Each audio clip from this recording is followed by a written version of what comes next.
We'll just wait. We'll just check. Check we're live. Check we're live.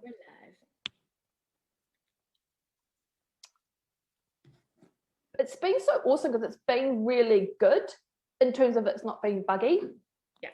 Buggy. They probably got that. It's hilarious. Hi everyone, welcome to another series of New Zealand businesswomen and their real highlight reels. And if you guys haven't got the gist yet, it's something I'm extremely passionate about, that you get to see behind the scenes of your fellow businesswomen, because I want you to know that you can freaking do this. And when you hear from other people's stories, it's going to help inspire you. So the reason I wanted to do this interview series was to showcase all of my clients and their amazingness. And I'm extremely proud to have an amazing client on with us today, Nat Coombe, pricing strategist. But as I like to call her, the pricing queen. So we bow down to the queen, which is amazing. Nat is extraordinary with helping you to nail your pricing so you can pay yourself what you're worth, right? How incredible is that for International Women's Day? That was yesterday, but it's International Women's Week, so it was very cool to have her on. Nat, welcome to the series and welcome to going live. Yay! Thank you so much for having me here. You know, I love our chats. We'll try to keep it on topic. But yeah, it's so awesome to be here and to be talking to your tribe. Yeah, thanks for having me. Of course. And I just said to Nat before we kicked off, I was like, Nat, your background story of how you've got in front of us today needs to be heard more. And often I find that with high achieving, awesome babes in biz is that actually we think that the story's been heard, or we've said it, or it's not where we are anymore or who we are. But that rich tapestry of what you've been through and your incredible credentials, can I just say, actually needs to be freaking, the curtain needs to be pulled back, and like, you're extraordinary. And I want people to hear that. So over to you, Nat. Share with us a little bit of your background. Like, tell us about you. About me? Well, I was actually just having a conversation with someone, and we were talking about our story. And you know, I grew up in a family business, so that's my first version of business. Sunday night dinners were talking about staff retention and profit margins and client issues. Cool. And I actually, from that and seeing the responsibility and the sacrifice and the late nights and all of that stuff that went in behind my family's business, I actually decided I would never run my own business. Gosh, it's so interesting, hey? Because it would have been part of, like, infiltrated into the daily life. 100%. It was, for me, business was about looking after the people within the business. And taking care of staff, but also taking care of your clients. And they always came first. And it was freaking exhausting, and more power to, you know, my dad who started the business, and then my brother who's running it now. Absolutely amazing. But yeah, growing up, I was like, it's too much hard work. I ain't doing that. And the irony of where I am now. So for me, I've probably spent over 20 years working with businesses and troubleshooting. That's kind of how I took that insider information. And so I would go into businesses and I would look at what's going wrong and I would fix it. And I did 10 years of that in London. And I think that's really where my career in corporate kind of went to a different level, was working in London and, you know, being in the room with James Dyson, at the table with James Dyson, at Dyson headquarters, negotiating contracts. And I did the commercials for the global Unilever pitch, which we won. And I rolled out commercial models across Europe to redesign how they priced up doing digital. You know what? It just needs a round of applause, because that kind of shit is so amazing to know and hear. And I think, isn't it interesting that, I don't know if it's a Kiwi thing, a woman, I don't know, but that, you know, that's so cool to know that you've sat amongst some greats. Yeah. So for you, when you share this stuff, are you kind of like, oh, this is cool to hear? Or what's going on when you share that? It's really easy to forget it. I'm just fixing my chair. I'm very... Yes, I can't believe it. I hit the ground. Sorry. My chair's all squeaky, so I'm like trying not to move it around very much. Yeah, it's sometimes sometimes easy forget. Sometimes I have to remind myself, like, that's where I've come from. And that's my credentials, that I've done this for a large corporate. And I think because I work a lot with solopreneurs and small businesses, I think there's a tendency to want to underplay the fact that I've worked with global multi-billion-dollar companies, because I think people go, well, how do you get me then? Right? Great point. So let's talk into that. So you're in London playing, having a seat at the table with the big players. They're at your table, sitting at your table in London. Then what? Yeah, then what? So it was a Wednesday. It was a Wednesday morning, probably about like 9 o'clock, because I don't start early. If anyone knows me, I'm never start early. Walking along Waterloo Bridge. And I've been in London for nearly 10 years. I was in my mid to late 30s. Amazing lifestyle. It's okay, we're all 21 on the call, it's fine. Yeah, right. And I remember I had this voice in my head that when you're 60, which seemed really old at the time, it's not now. Will you regret, your lifestyle, traveling the world, doing all this stuff? And I'm like, maybe not. I don't know, probably not. It's quite good. Quite happy, thanks. And then the voice went, well, when you're 60, would you regret having a son or a daughter? And I just went, no, I would never regret having a son or a daughter. And so it then said, if it's something you'd never regret, why are you not doing it? And so for me, as this successful career woman, independent, single, living the life, suddenly opened the motherhood box, which I'd very successfully kept locked tight. Yeah, set on that box. Set on that box. That we ain't opening that box. Thank you very much. But that really started my journey for me on becoming, we call a single mum by choice. So I kind of got tired of waiting for a man to turn around, to come up to do the important things in life. And I've achieved so much on my own already. It's like, right, I'm going to do this on my own. You can't. So interesting. So go back there. What was it like? How were you treated in terms of, still being a single white cis woman who still has privilege in those circumstances, freedom of choice? I can still imagine, though, there was some prejudice around you being a single, choosing it.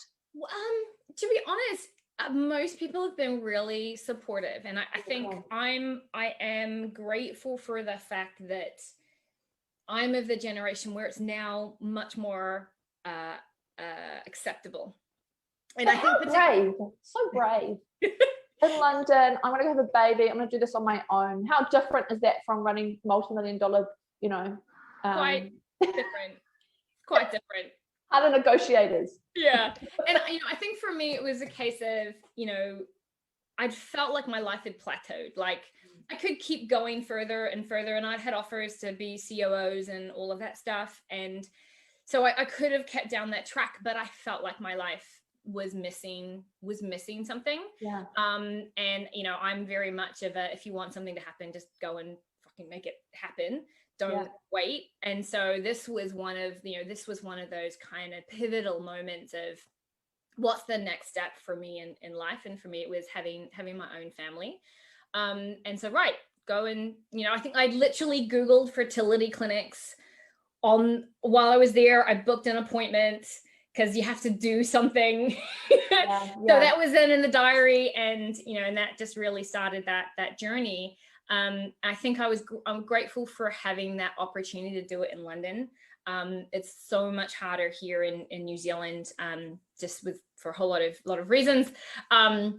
But London, there's lots more options. Yeah. There aren't 2-year wait lists. Wow. So yeah, it's a 2-year wait list in New Zealand for single women. So what made you come back? Did you have Isla here, or did you have Isla in London? So I had Isla here in New Zealand. So for me, it was a case of, I've been here 10 years. Like that's a good stint in London. That's a good OE, yo. That is a proper OE, right? And I really did feel like I ticked the boxes. Yeah. I could leave and feel like I really made the most of that experience. I knew for all that I was going to, you know, do this on my own, as in without a partner, there was no way I could actually raise a child on my own. And there was nowhere else I would want to raise kids than in New Zealand with my family. So for me, that was really, it wasn't kind of a second place option. It was a fantastic option to come back to New Zealand. I have a very supportive family. So raising my kids with my parents, my brother and sister, with my niece and nephew, it really was kind of a beautiful opportunity. So that was kind of the plan. And I remember came back to New Zealand for a holiday to just test out the waters. Yeah. And a friend of mine said, like, if you could plan your next year, what would what would it look like? And I went, if I could plan the next year, I would be home here, living here with a son or daughter before Christmas. And that's what happened. I was going to say, I bet you made that happen. Well, I don't think I had much choice in it, but yeah, we Isla was the first time round I got pregnant with Isla. Wow. I was not expecting. I thought it was a trial run. And here you go. Yeah, I'll just do a trial run. Yeah, and then she was so kind of 3 months later from getting pregnant. It was a case of, right, I'm packing up my life in London, shifting everything back to New Zealand, and yeah, starting a whole new chapter here. Yeah. And for someone who's met your beautiful daughter, Isla, she really is just like her heart. She's just such a sweetie, and she's a character. And you can just see your influence on her question. It just she's sharp, man. She's sharp and she's smart, and she is we love hanging around with her. So tell me though, how did you go from running, or I suppose making the decision to go and run your own business when you were like, I'm not running my own business, because I've seen it only take away from family. Yeah, it was really interesting. So I'd originally planned where I had enough financial backing. I'm like, right, I could not work for multiple years and just look after my daughter and it'll be amazing. And then I realized that was not quite me. I need to stay at home and bake. I'm not. I really needed something else. So probably, and in New Zealand, there's a massive pressure to buy a house, to get a mortgage, to do all of these things that you just don't really experience overseas. And so probably Isla was about 13 months old. I'd just come out of that first year. What the hell was that about? And started thinking, right, I need to start making a plan to go back to work. Started networking, getting out of your baby brain space. And I met a few people who were in the entrepreneur space, in the online space. And I'd looked at going back into corporate. There's a number of businesses here who I was interested in working with. And I'm like, don't want my daughter in daycare 10 hours a day. Like, I didn't give up my life and career in London to have a daughter to never see her. Yeah. And so I just went, I can't do that. I don't know what I'm going to do, but I'm not prepared to go back into corporate, and I'm over corporate. I'm over the philosophy of corporate. Yeah. So I didn't know what the answer was, but I knew it wasn't going to be that. And I just had to trust that I would find a solution that worked. And that's when I started networking, met people in the entrepreneur space and online who were actually teaching other people their skills to apply to their business. And, I remember saying, is anyone teaching people how to do like operations, commercial stuff for small businesses? They're like, no. Well, I'm going to do that then. You'd be like, okay. I'm going in. And so that really kind of started that journey of how do I, rather than fix people's businesses for them, how do I teach them to fix their own business? Yeah, that's so very cool. Yeah. And, there's a number of things I do for businesses. Pricing is one of them, but it really felt like, as I went through the normal evolution of niching and being focused on stuff and that whole journey. Let's go only for 1 second. Yeah. Because people need to hear that it's normal, it's okay, that there's 100 iterations of something that may never actually come to anything, right? Oh yeah. I mean, I've still got sketches of like the first course I was gonna do, because it was all about courses, and it was like freaking everything. Like it was this mammoth course. I think I'm gonna teach you all of these things that no one even knew that they needed.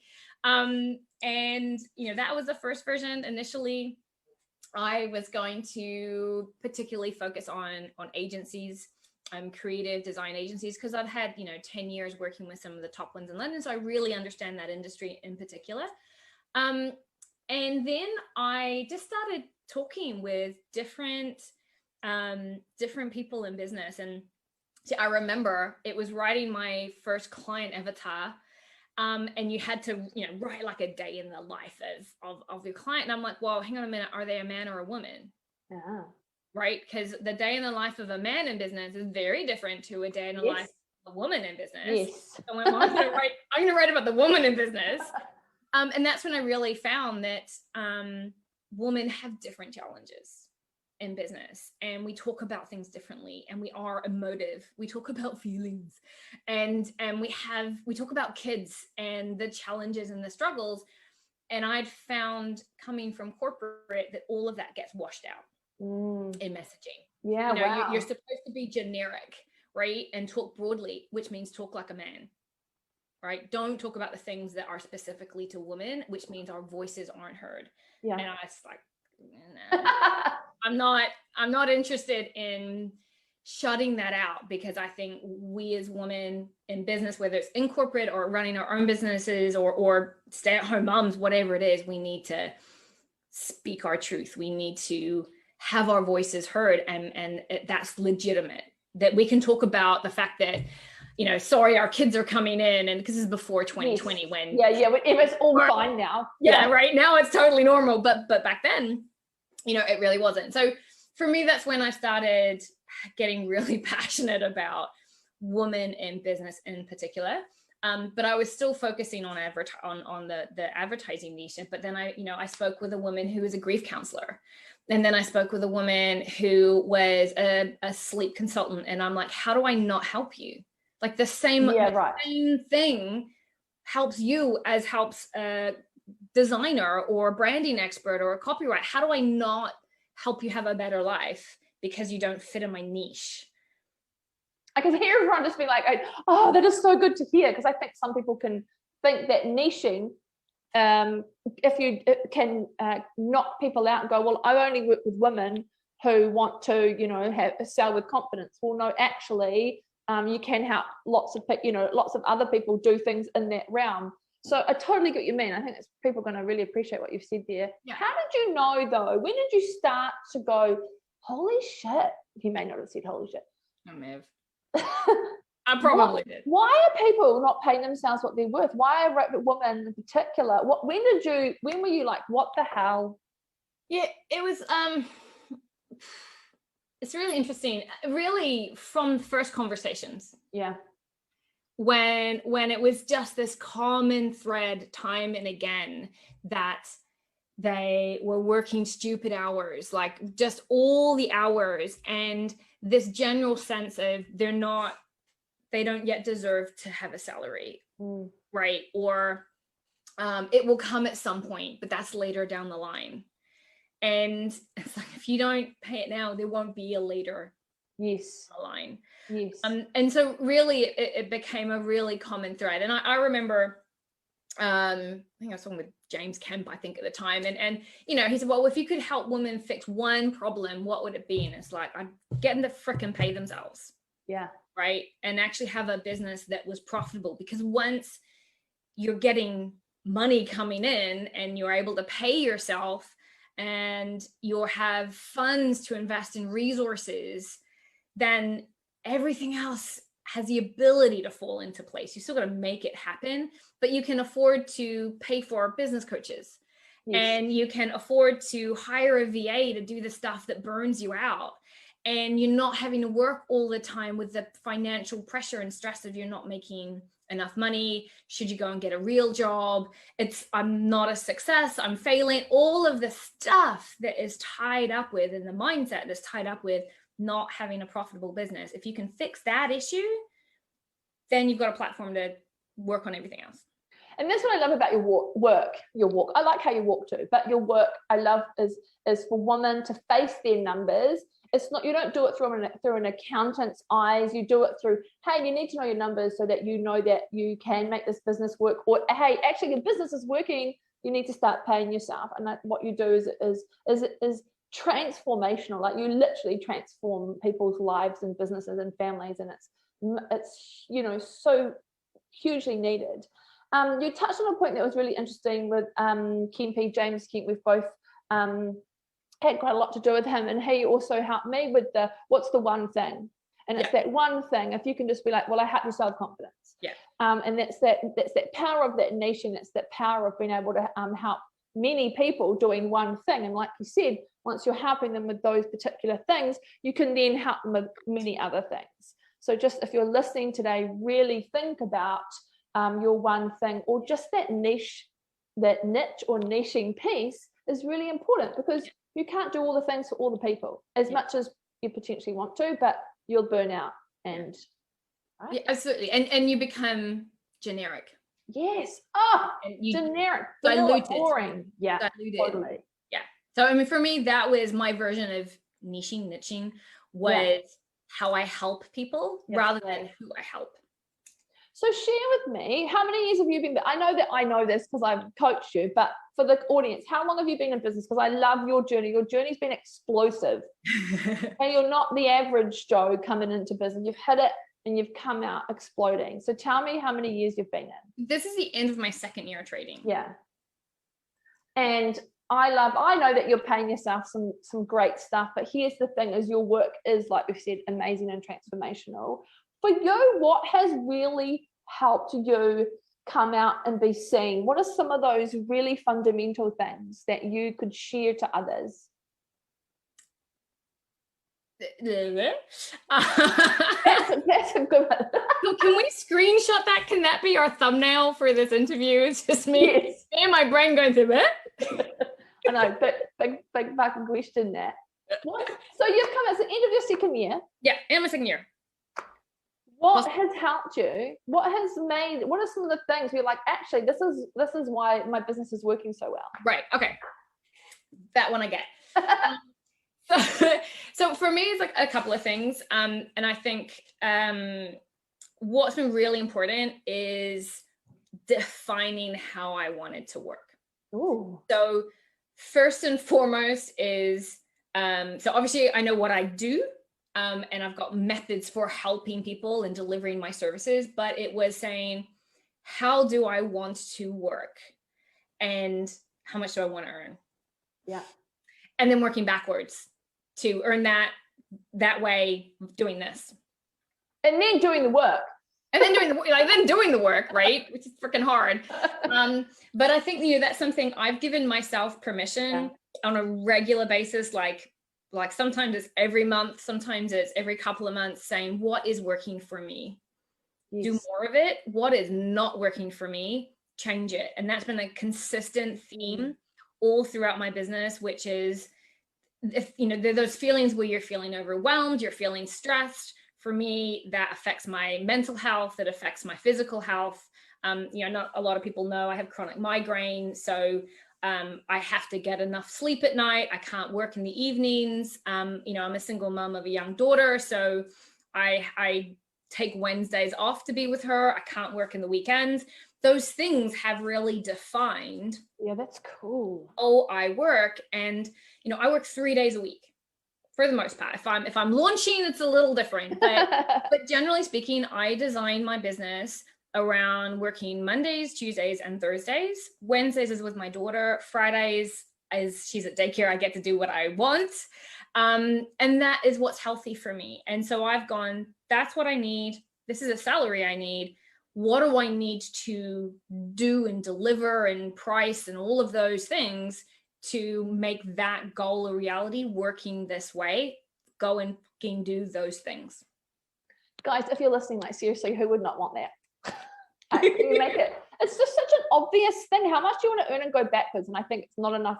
This is why, particularly it's why I want to interview all my clients, but particularly for you, it's getting this message spread further so that the women really understand, particularly, these questions are really important.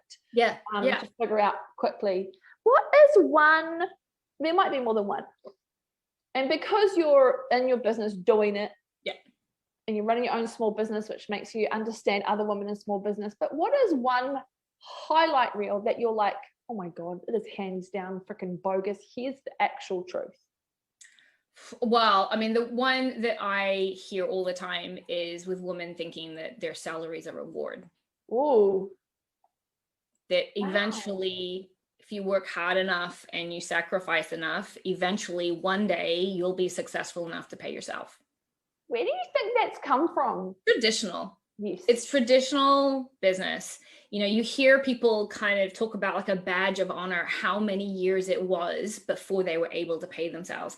You hear it with people saying, you got to reinvest everything in your business. And you're like, actually, technically reinvesting, so having enough money to pay yourself and then choosing to not pay yourself but invest is a very different strategy than what most people think of by reinvesting, which is all the money that comes in goes out.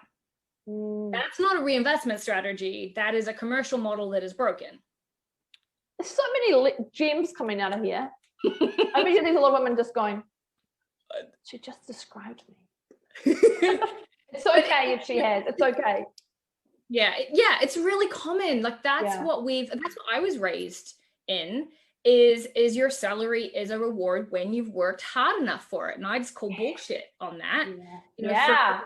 Your salary is a fixed business cost of running a business that you have to plan for, right? It's like planning on paying any other expense in your business. You have to plan to pay your salary as well, or the gap is too great and no amount of working harder is going to bridge that gap so that you've got enough money left over to pay yourself if you don't plan for it. What you do well though, and I've always admired, is you surround, like, you'll always pay for other experts' help, obviously because you budget for it, but in which that's something that I also did to hit the ground running quickly, was from branding to coaching to virtual assistants to bookkeeping. Like, I've paid for that as soon as I could. Because wrapping yourself around with that support's really important. So talk us a little bit around how that's helped you. I mean, I invested at least 5,000 before I even had a client. Like, I hadn't even hadn't generated any revenue, hadn't even got a sale, and I invested heavily in upskilling myself. For me, numbers I'm pretty good with, delivery I'm pretty good with. Those areas of my business I was fine with, but sales and marketing, I didn't know how to do sales and marketing. So I knew for me, those were my gaps. And I think particularly being a single mom, this was my opportunity to support my family in a way that was healthy for us. It started off saying, I have to make this work, which is a horrible mindset to be in. So I changed my mindset, and instead of saying I have to make this work, I said I will make this work. Lovely. I will do whatever I have to do. I will learn whatever I have to learn. I will invest whatever I have to invest to make this business a success. And that's a completely different mindset because you're in control of that. You're in control of your own success when you're saying, I will do what I need to do, as opposed to desperation mode, which is I have to. Absolutely. Very different. Absolutely. And so for me, it was, what are my gaps? My gaps initially I thought was inbound online marketing. It wasn't. It was I didn't know how to sell. And so I invested first in marketing, and then realized actually my gap is for me is sales. And how do you have converting conversations, how to do follow-up, how to overcome objections, blah, blah, blah. And so I invested in that because those were the skills I knew I needed to have a successful business. And I wanted to get there as quickly as possible. And the way you get there as quickly as possible is you invest in experts to teach you. What is something that you will hasn't been an eye-opener for you in business in terms of what are you like, geez, that's relentless, or your experience around launches, like what's been kind of eye-opening in terms of, oh, whoa, that's actually harder than I thought, or share some light on that. How long it takes for a business to really start. Isn't that mind-boggling when you're in it, you're like, oh, it takes a long time. It does need time.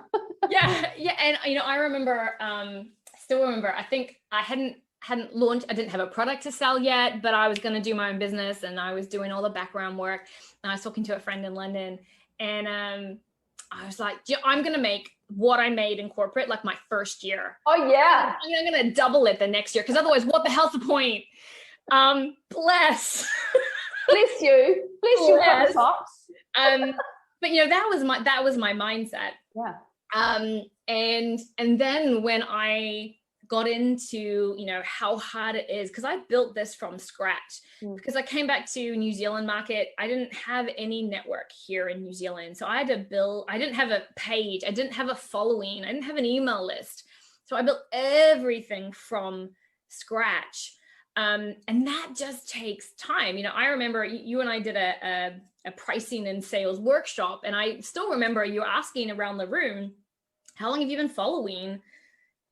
For those who this is the first engagement, how long you've been following? They're like 12 months, a year, 18 months. And it really does take that length of time to be consistent for people to trust you, understand what the hell you're on about, and then get to a point like, actually, no, I do need you to actually have the confidence to invest. It takes that long. And that was really quite an eye opener. And when I realized if I wanted to achieve my corporate salary, how hard I would have to work to make that happen, if it was even possible. And I went, I don't want to work that hard. Yeah. It's not worth it. I'm okay for now. Just take it easy. Sometimes just having the goal for the sake of the goal of I want to hit it, and being so dogmatic about it can actually be like, that's for me when my burnout came. Like, I'm going to do this, and I'm going to literally like paralyze my face to get there. It's not worth it. It's not worth it. Don't do that. And I did all the things, Isla was still really little when I first kind of started. So I was working nap times. And then I put her to bed at 8, and my work day would be between 8 and midnight. And then I would be asleep by 2 or 3 in the morning, and she would wake up at like 6, and then repeat. And I did that for 6 weeks and went, I have to stop. Yeah. Like, I'm in such a dark place right now. I can't keep doing that. And so when a lot of my clients are in the same space and doing the same thing, I'm like, I totally understand, because I've done that too. And I also see the damage, and I've been able to come out of that journey, taking really simple steps to come out of that place, to be in one which is much healthier for me, and yet still totally viable from a financial point of view. I can still. That's what I love about coaches like yourself and myself and a lot of the other coaches I help and who are out there, is that I call it engine room coaching, where sure, we might have the qualifications, but actually our power is through the empathy of, I literally get you. Like, I literally understand where you're at. I'm the relevant expert for you at the moment, which means I'm just ahead of you. I know, follow the path I've taken, or here's some, some ways to trick it for yourself. But I think that's where the power comes from, is you legitimately understand where someone's at, which makes marketing often easier because you know it. And also you've proven that it works. Yes. Right. So, I can go, I'm a single mom of a young child working 3 days a week, and I can financially support my family well within my second year of trading. Yeah. You can pay your own damn mortgage. I could. I don't want it, but I could. But that's the thing that you help women do. You actually really help them see that they do more than just contribute to the family situation. Yeah. So we've got to wrap up, even though we could keep speaking for hours and days, but I would love for you to share with us your top tip for a woman in startup, and then a top tip for someone who's been in maybe like 3 to 5 years, right? Because everyone needs a little bit of slightly different information. So share some more gold nuggets. Yeah.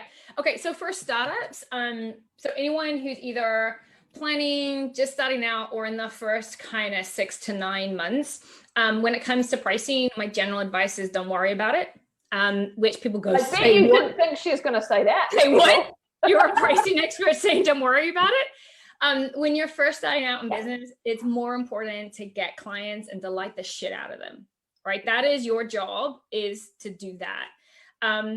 And one way, I know people go, but I don't want to undersell myself. I don't want to set myself up too low. I love all of that. And the way you get around that issue of not wanting to undersell yourself, but also not wanting to stress about what's pricing and let that hold you back, is you launch with a special offer. That's cool. A special offer, a limited number or limited time special offer of X, whatever X feels comfortable for you. And then once you've sold like 5 of those, put the price up. Yeah, that's good. So you're indicating to people, I'm worth more than this, right? Because it's special and it's limited. It's this value only for a small amount of time. Implies you're going to be more expensive next time. Yeah. Urges people to buy now. They're more prepared to take a risk on you because you're new, because they're getting a cheaper price, but you're not saying your value is cheaper. Yeah, so you're not working for free either, which is, oh my God, don't get me started on that. Yeah. So it basically helps you take pricing off the worry list, because too many people are worried about pricing. It stops them from launching. I'm like, don't worry about that. Call it a special limited price, charge what you're confident, do it for 5, increase the price. And then when you've got to kind of 6, 9, 12 months, you're like, right, this works. I want to do this as a job, as my business. Then you need to do the work to get your pricing kind of nailed. So you're like, right, now I know exactly what I need to be charging to achieve my goals, do the work, and then grow from there. Okay. Amazing advice. And actually, I think that's interesting, because a lot of people will be like, but won't that make me just raise my prices? I'm not confident enough to do that. And it's like, no. You're in full control of your confidence levels of what you're going to sell, and just to make your business profitable doesn't actually always mean raising your prices. It doesn't. I mean, I was working with a client literally yesterday, and we were looking at her one-on-one packages, and we didn't, by the end of it, we're like, you don't have to, I mean, you could put your prices up when you're confident, do it. But right now we changed the way she delivered so that she was earning close to what she needed to without increasing her prices. Yeah, great. And working half the amount of time. So she could work with twice as many clients for double the money, but the same amount of time that she was working right now. So often the way I work, it's not just put your number up, it's about how do you deliver, what's going on in the background, so that you're more efficient, profitable, you're not having to work as hard to make the same amount of money. And then once you're doing that, then make more money. Okay, so segues nicely into, let's say you're into your 3 to 5 years. What's some advice for some of those, I suppose, the more established businesswomen who I feel there's a little bit of a gap in the market for them being serviced at the moment. So if anyone listening to this, the market between 3 and 7 years, there's a lot of women who need support. Just saying. Yeah. 100%. And I think for a lot of those women, you can often, your business can kind of plateau. Like you've done the increase, and then it kind of just, you're just kind of churning. And usually at that point, I think one of the critical things is to go, and this is a question I always ask my clients, is in 12 months time, in 18 months time, if we were to say, how is life? How is business? And you're like, it's fucking epic. What would epic look like? Yes. What would amazing look like? Not just business, but life. Would you be traveling the world? Would you be taking Fridays off? Would you be taking school holidays off? Would you be buying a new house? Would you be renovating? What would that look like that would be amazing? Let's work backwards to what that would look like. How do we get you from where you are now to where that needs to be? For a lot of times, that point of business means investing in either experts to fill in the gaps, or outsourcing the stuff that is not your zone of genius, to get more time in your day to focus on the stuff that only you can do. Oh my gosh, your work is so important. I'm just so pumped and proud, and your work's amazing, and it just helps so many of my clients. And I know that from people just listening to this today, the questions that you're asking are going to be making them think. And what I love about your stuff is it's not about it is about making money, but it's about also having a great life, which I think is, really sets you apart. Right, we've got to get the hell out of here, people. I know, we could be like, hey, stay tuned for a day of Nat and Nat. We can basically, yeah. No, look, thanks so much for having me. You know, you've been a massive part of my journey and my biz partner to help me stay sane. Biz wife.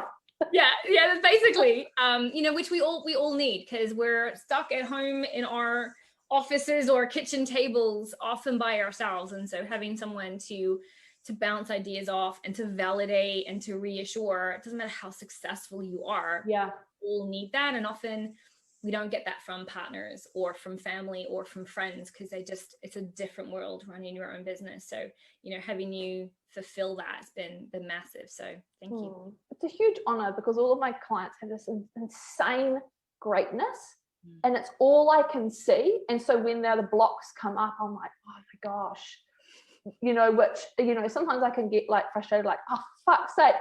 But it's because I can see in their way, and I'm just like, you've got no idea of the work that you do when it's put in front of people. So it's a huge honor to work with women in biz and help them just get it out there. So I appreciate that.